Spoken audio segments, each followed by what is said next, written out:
Section 5.2, we're talking about evaluating and graphing polynomial functions. So first off, we got to figure out what a polynomial function is. The first example here, y equals 6, that is a constant. That would be a constant function because it stays at 6 the entire time, no matter what you plug in. It's kind of like 0x plus 6. Second one here, 3x plus 2. We did a bunch of that in Chapter 1 and Chapter 2. That's linear, even Chapter 3. And then we got this one. This is the x squared, x, and a number. That is quadratic. Then we got x cubed, x squared, x, and a number. So when x cubed is the highest one, that is a cubic function. I'm cubing it. And then when x to the fourth is the highest function, that is a quartic function. So rules for a polynomial. A polynomial must have a whole number.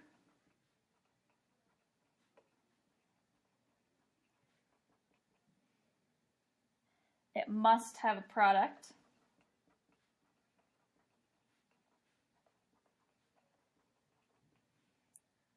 And it can't have a variable exponent.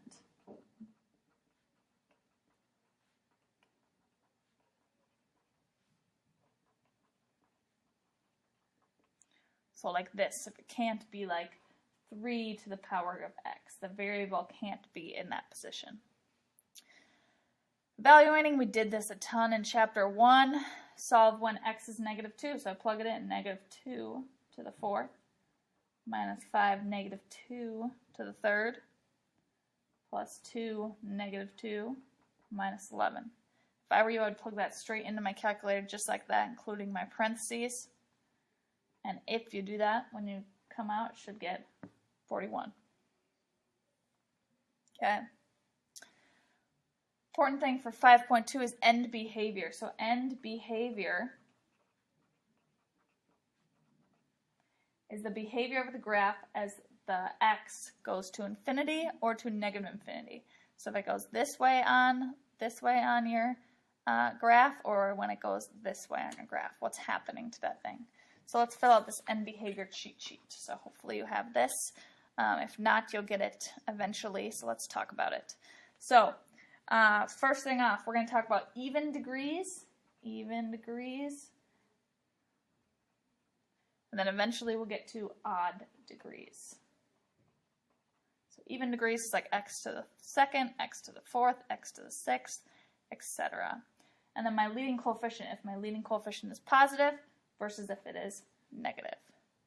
So if it's positive leading coefficient, and it's even, it's going up in this direction on each of these. So it could be doing something real crazy in the middle.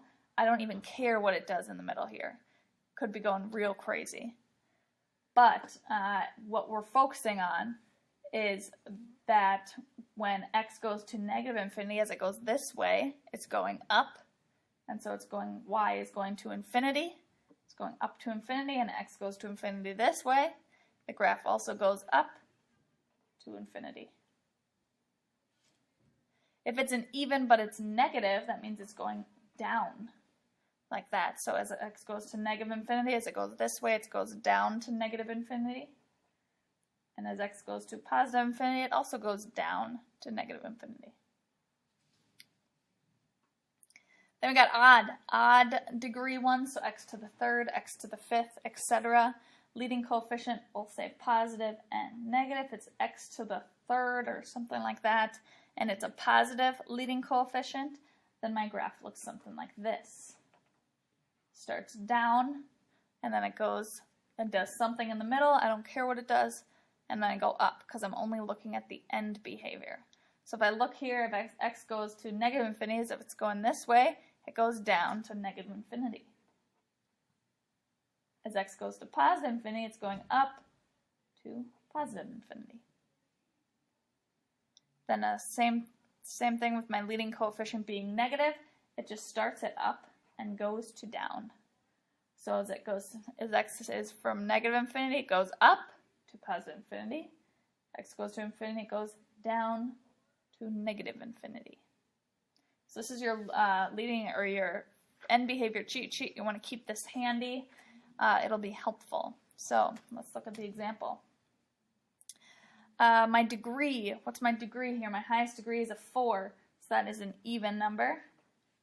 And my leading coefficient is positive 2, so I don't need to worry about that. So I'm looking at even positive, and if you look at your graph or your cheat sheet we just made, even positive goes up, up. So as my x approaches negative infinity, I go up, and as it approaches infinity, I also go up. Let's look here. We got a 3 for my highest power, so that would be odd. And my leading coefficient is -1, so that's a negative for sure. Odd, negative, if you look on your cheat sheet, goes up, then down. So as it goes this way, negative infinity, it's going up. And as it goes to infinity, it goes down to negative infinity. One more thing. Find the coordinates of each maximum and minimum. Oh man, it's not drawn in on yours. Wow, good job, Mara. So let's put some points in here. I think we got here, hopefully yours is drawn in, here and here, and it looks something like that.